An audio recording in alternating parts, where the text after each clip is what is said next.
My wife, Claire, had always been a woman of principle. At least that's how she described herself. We had been married for 10 years, and in the early days, intimacy was something that flowed naturally, unspoken and effortless. But as the years went on, I began to notice a subtle withdrawal. A hand that used to reach for mine under the covers stopped moving. A kiss that once lingered now brushed past my cheek like an obligation. I told myself it was stress, work, fatigue. Anything but the truth I didn't want to admit. Then, one evening, she turned to me with that detached calmness she often used when she wanted to win an argument without ever raising her voice. "I will no longer be intimate with you," she said, as if she were announcing a change in the weather. No explanation, no negotiation, just a decree. I stared at her, half expecting her to laugh and say she was joking. But Claire wasn't joking. She adjusted the pillow behind her back and picked up her book, her eyes already scanning the page, as though the sentence she had dropped between us wasn't about to split our marriage into two different realities. At first, I tried reasoning with myself. Maybe she was just tired. Maybe she needed space. But the way she framed it, absolute, final, gnawed at me. My role as her husband, her partner, had been quietly rewritten without my consent. The days that followed carried a different weight. I noticed the subtle entitlement she carried, the way she still expected me to fix the leaky faucet, take her car in for servicing, cover her share of the bills when she forgot. I realized, with a sharp bitterness, that intimacy wasn't the only place she had withdrawn. She had slowly moved into a space where I was more of a provider, less of a partner.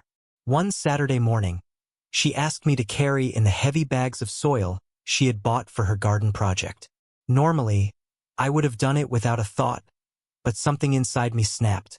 I looked at her standing there, expecting me to lift and haul while she stood idle, and the words formed before I could stop them. "I'm not helping you anymore." She blinked, confused, then narrowed her eyes. "What do you mean you're not helping me? What do you mean you'll no longer be intimate with me?"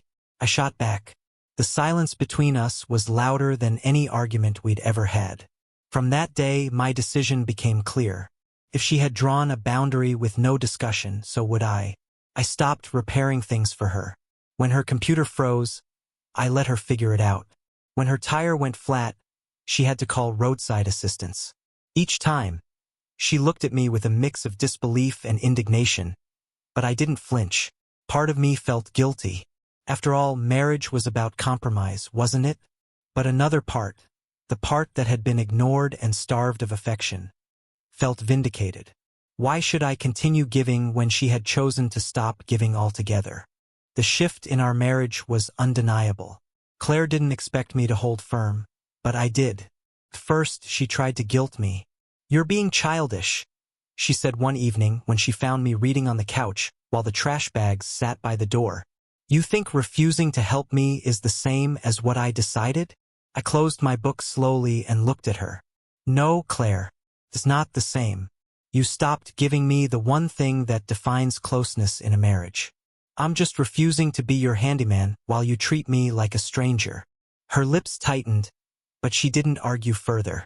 That night, for the first time, she took the trash out herself. Over the next weeks, our home turned into a silent battleground. She cooked her meals, I cooked mine.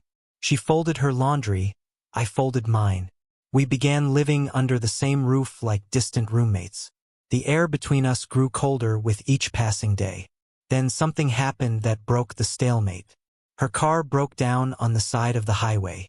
Normally, I would have dropped everything to rescue her, but instead, my phone buzzed while I was at work and I let it ring out.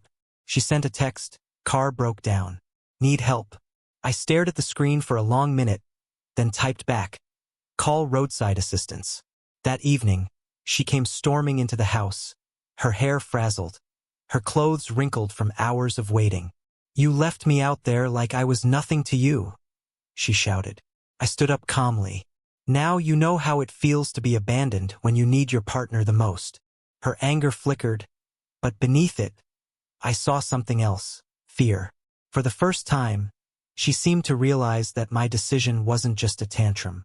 It was the mirror image of her own choice. The next few days were quieter.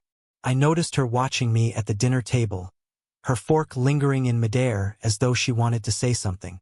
Eventually, she broke. "Why are we doing this?" she asked one night, her voice low. "I thought setting boundaries would make things easier, but it feels like I've built a wall I can't climb back over." I looked at her carefully, my chest tight. "Because you thought you could take and take without giving anything back. Marriage doesn't work that way, Claire. If you cut me off, don't expect me to keep holding everything together for you." She swallowed hard, her eyes glistening.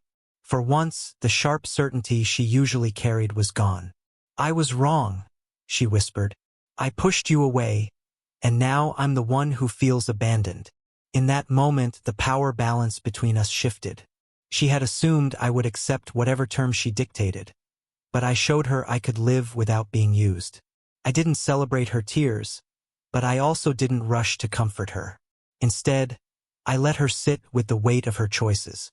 Whether we could rebuild after this, I didn't know. But one thing was certain. I would never again allow myself to give unconditionally to someone who had no intention of meeting me halfway. Sometimes love isn't destroyed by an affair, or a betrayal, or even a fight. Sometimes it's destroyed by quiet refusals, by doors closed in the dark, by a simple statement, "I will no longer be intimate with you." And sometimes, the only way to survive is to respond with your own. "Then I will no longer help you."